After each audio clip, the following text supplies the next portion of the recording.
if there's anything on our planet that can teach us that lesson, I mean, the best teacher of that lesson, it would have to be a tree. This is The Butterfly Effect, a podcast that shows the big impact a small action can do. Tali Orad is talking to those special people that make a difference with nature and trees. Welcome everyone to The Butterfly Effect. My name is Tali Orad. I'm your host and your butterfly here. Today I'm very excited to have Kate Belew on the show. Kate is a Brooklyn-based writer from the Midwest. She holds a master's degree in poetry and has been involved in projects of poetry in New York City with Poet House, the National Book Critics Circle, the Poetry Society of New York, among many others. She teaches poetry and creative writing to both children and adults. Kate is also currently enrolled in Chestnut School of Herbs in the Herbal Immersion Program, where she studies plants.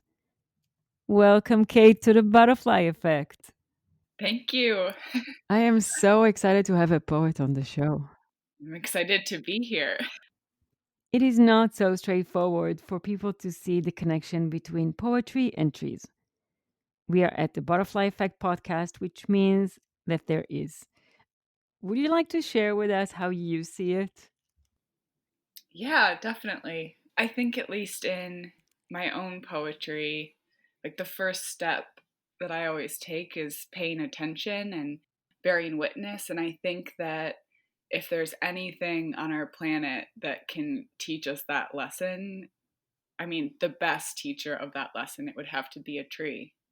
Okay, can you explain? They're the guardians of the woods in these strange way. Like they're there constantly kind of bearing witness, and they're grounded, and they're all kind of connected to the bigger picture. I have a teacher, and she's always like, whenever I'm acting like a little bit hectic, she'll be like, can you just like go put your back against a tree? And just that sort of like groundedness of perspective. I think like that's a really good place for poetry to start. Is that your favorite spot to write? I think if I had that choice, that would be wonderful. But unfortunately, I'm here in New York City. I do have a little backyard that I do like to go in and take breaks. So, if not that, what will be your most inspiring place to write? I grew up in rural Michigan. I love the woods the most, but if I had to pick a place, I sometimes spend time at my mom's in northern Michigan, and it's there in the woods on a lake. That really feels like a place for stillness and for writing for me. I see.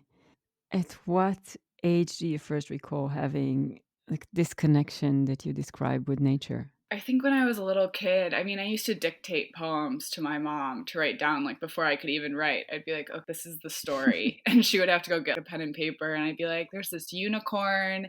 It's in the woods and it has to defeat this crocodile. And that was kind of always my thing. And I mean, I was spending a lot of time outside digging, and weeding was my main chore. And I remember as a kid, my grandma got really sick and she had these crazy gardens. And so it was our mission, my sister and I, to go support her in gardening as kids. And so I remember that being the first practical connection to nature.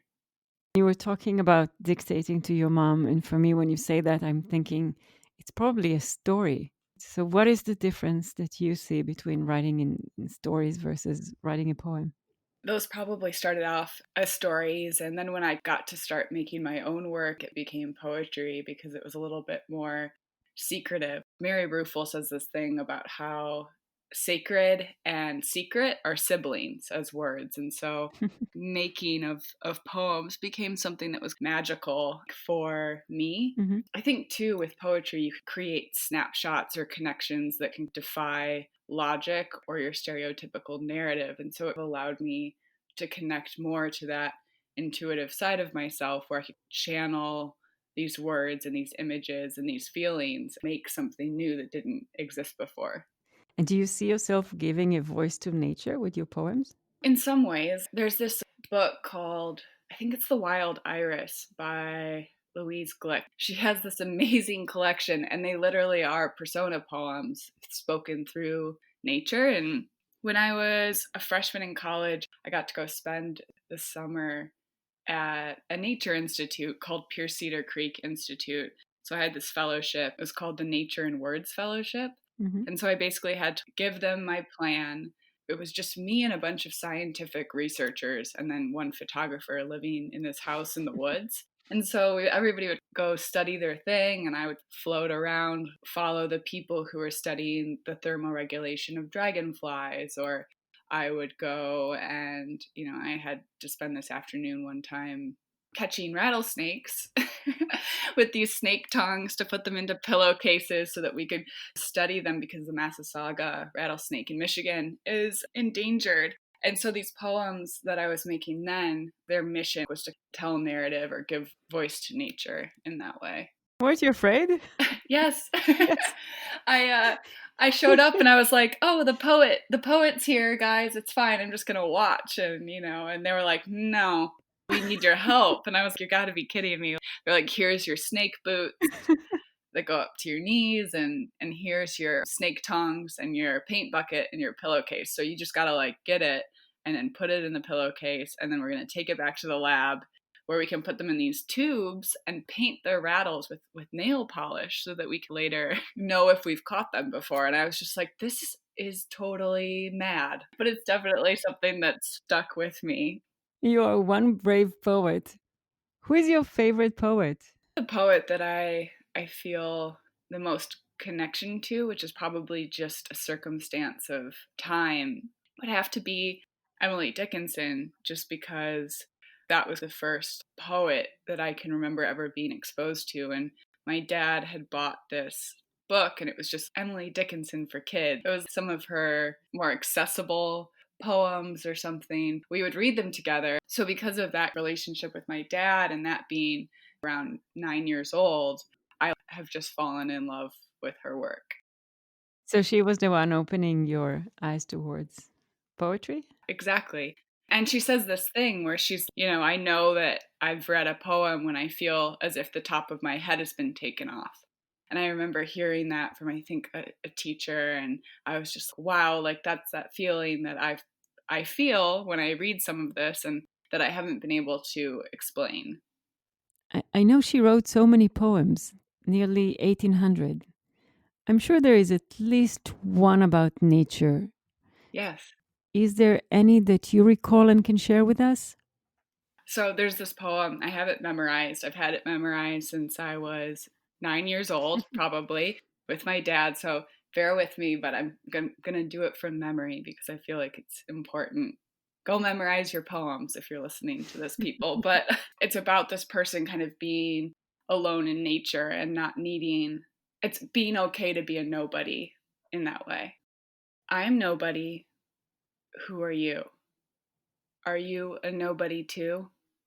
Then there's a pair of us, don't tell, they'll banish us, you know. How dreary to be a somebody, how lonesome like a frog, to live your life the livelong day to an admiring bog. This is beautiful. I can see it going into so many different directions.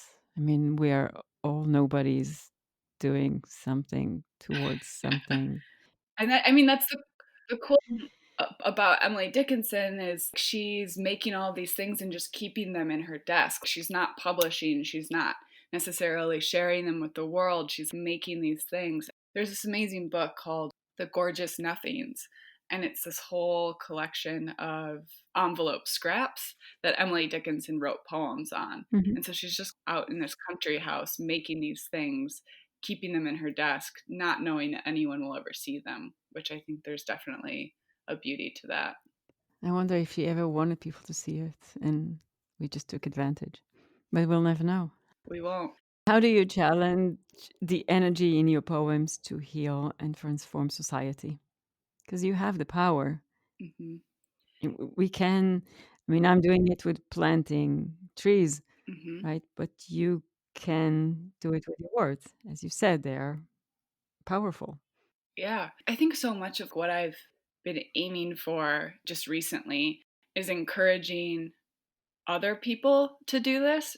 I've seen my work as more of a facilitator probably for the last 6 months. And the projects that I've taken on have been encouraging people to examine, transform, connect with their own inner wells of creativity in this way, so that as if we can all kind of get to this place, then we are all transforming the world around us. Like it's like an alchemy, right? So Mm-hmm. I was working on this thing in the spring called Pandemic Poems.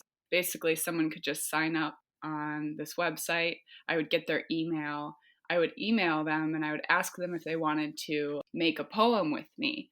And so what we would do is we would go line by line, back and forth until we've created a poem. And in doing these poems, I think I made poems with over 250 people across the globe, which was Wow. so crazy and so fun and so wild. But it was mostly just trying to hold this space in this container where, hey, you're not alone.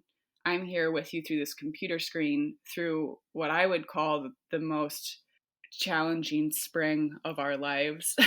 Indeed. And we can make things, and we can talk and connect and do this. And I've been doing some teaching and some facilitating of workshops, and I feel, yeah, mostly what I'm trying to do is just be like, hey, you are a creative, you are a poet, you can connect to that space. You don't need anybody to give you permission, and that's why it's so powerful. You have to give yourself that permission. And it's even more than that. I mean, I've read it, the Journal of American Medical Association, that they had held a study on the physical effect of writing, that it helps Mm-hmm. with releasing stress, which is surprisingly enough, it's very much similar to walking in the forest. Mm-hmm.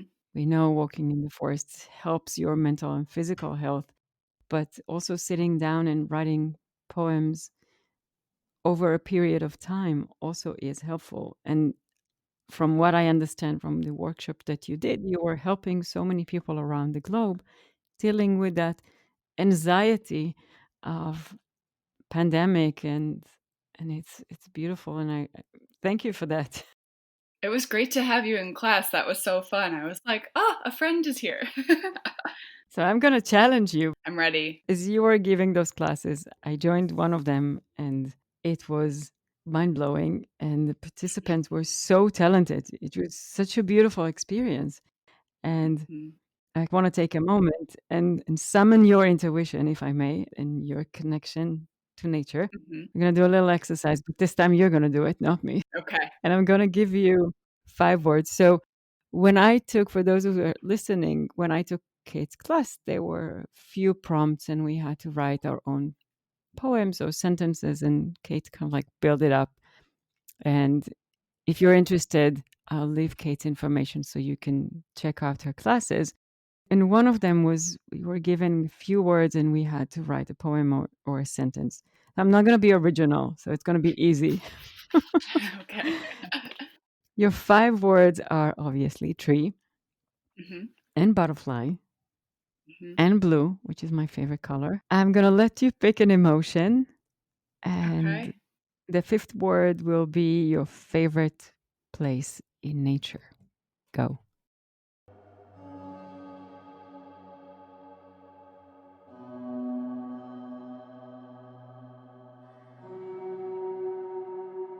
Okay, I think I've got it. Let's hear it. Oh, butterfly, strange though you may feel now, or blue, or whatever you need to feel to change again, come to the base of the tree of your own knowing, root structure of home. This is beautiful. So I added strangeness as an emotion, and I added a root structure as a place that I love in nature. Why is that? As a kid, my sister and I would leave notes for fairies that were in the garden, and we would build these like homes and houses. And we would always talk about how when you're walking through the forest and you see the exposed roots of a tree, it's, oh, some sort of being is living in there, some caretaker for this tree. And that's the knowledge that we would share and the stories we would tell each other. And so when I see that, I immediately am, oh, magic. As an adult, what a good lesson to remember. Whenever you're stressed, I always just kind of imagine there's a cord running through my body, and I can take whatever anxieties you need and give it back to the earth through that cord, and ask that they make a tree or make a flower from this sort of magic, transform this sadness or this experience into something different. It kind of reminds me of that. And that's something that anybody can do at home if you're feeling a bit off. Just imagine that root structure inside of yourself. Besides being a poet, I know you study plants. Yeah, I've worked in herbalism and the herbalism world for almost 5 years now. Hmm. About 6 months ago, I started an 1,000-hour herbalism training course through Chestnut School of Herbs. I'm still new as far as my studies go, Hmm. training to become an herbalist in that way. It's mostly medicinal purposes or also for nutritional purposes? Both. I like to approach my food and my cooking as food as medicine or food as ritual. I love incorporating medicinal herbs in my food. Hmm. Like if I could only pick one herb to have, you need garlic. Garlic is the best thing for all things. Garlic honey, just garlic anything. You just eat a raw Yeah. clove of garlic and you're cured. If there are three herbs to use when in cooking or in our daily routine, what will be the three? So one you said is the garlic. Hmm. What else? I love nettles. I'm like new to working with motherwort, but I love motherwort, and then I'm a huge fan of lavender too. I don't know. That's four. It is stressful time. Anything you can recommend for that? Yeah, I have a tincture sitting next to my desk, and it's milky oats, skullcap, lemon balm, yarrow, motherwort, blue vervain, valerian, and linden. It's the best thing for stress. So if you cannot walk in the forest and you cannot write, then just drink that for stress. But I will always go to Exactly. forest. But that's me. Yes, I'll have to come visit you for your trees. Please do. Is there a favorite place where you go to walk? What? The forest? Mhm. For me? Yeah. Mhm. Yeah. I try to either walk or run in the forest. It's Mhm. it's interesting, but you'll see when you running the pavement and you switch to a forest, instantly you feel drop in temperature. It's unbelievable. Mhm. Mhm. It's just crazy. Yeah. I ran cross country growing up. Every Saturday we would go and do these long wooded runs on nature trails, and I Hmm. can still remember how the air felt doing that. Yeah. It's it's just you just need to try it to understand because Mhm. can be a nice breezy day, but even then, it's just different. The feeling of those crunchy leaves on when you kind of like step on the ground, it's just Mhm. there's no replacement to that. So in addition to your exercise, you get a meditation session. Exactly. You teach a whole poetry and plants workshop. Mhm. And is it Mhm. similar to what I did with you, or is it something completely different? What do you do there? It's pretty similar, especially I when I kind of first came up with the curriculum, it was to be taught over Zoom and it was to work with people who were maybe stuck inside and didn't have access to the natural world and were trying to connect with those spaces inside of ourselves. So one of the prompts, for example, talks about there's this quote from Women Who Run with the Wolves, and it talks about kind of our doors to our wild selves. So she's like, if there's a wound, that's a door. If there's a story, that's a door. If there's a history, that's a door. So thinking about all of these ways that we can access the wild self if we don't have the access outside. So that was how I structured that course. And there was a lot of just different prompts to walk people through channeling those spaces. And my friend Jamie, she has this beautiful farm in Traverse City, Michigan, Poesis Farm. And so we kind of did a spin on it, invited people socially distanced to her farm, and we gave them writing packets that would walk them through these exercises. But instead of having to pretend that they were in these spaces, they could go actually sit next to a sunflower or sit next to some hollyhocks or some cattails and interact with nature and the plants or a tree in this way through the exercises, which was a lot of fun. And Right. I've only ever done that on my own before in the natural world. So to like bring a whole group of people together to do this was pretty magical. And to look around this farm and see everybody like witnessing and paying attention to all of these different elements of the space and what it brought out in their own work was really, really fun. So there's a completely different energy when you do it in a community versus if you write by yourself. Yeah, it's just different. I feel there's so much value in both of those things. Hmm. I write completely differently when I'm around people. It's nice to not feel lonely in creating stuff sometimes. And what advice would you give those who wants to just give it a try with writing?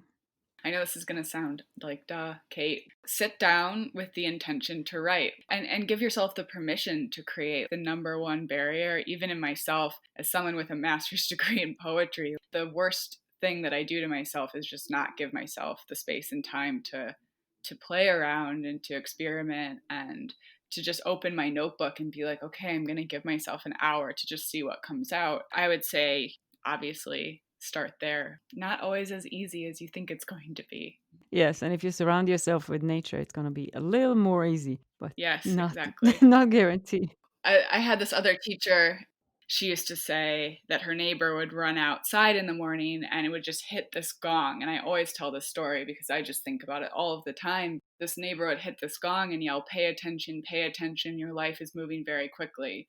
So I would say, paying attention. You open your notebook and then you pay attention. And I think those two things can work magic with each other. Okay, so sit, give yourself time and space, but pay Mhm. attention. And when you say pay attention, is pay attention inwards or outwards? Towards nature and what is surrounding you, or towards how you feel? Or maybe both. Both of those are going to be just different skill sets. I think observing or listening to the world, especially the natural world around you, is extremely powerful, but also being able to tune in into that space inside of you. And I think those two things, there's an osmosis and a give and a take in those worlds. I know you're giving back and you're just back from a 3-week helping Hello Future run a summer camp with the Syrian refugee teens living in Iraq. Hmm. How was it? It was amazing.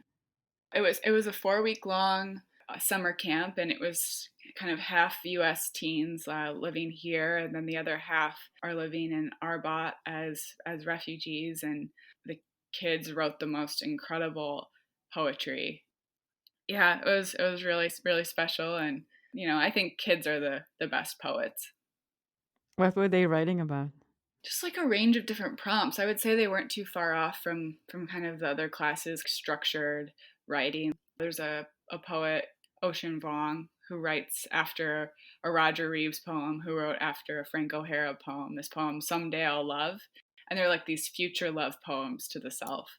And so I always like to do that one. To me, that's such a powerful prompt to give even myself. We also did poems that were working as self-portraits that they paired with art. There are all sorts of different writing. I mean, I also had them write, if they could have one superpower, what would it be? Explain 24 hours with that superpower. So, we covered all the bases. I know what my superpower will be if I'll get it.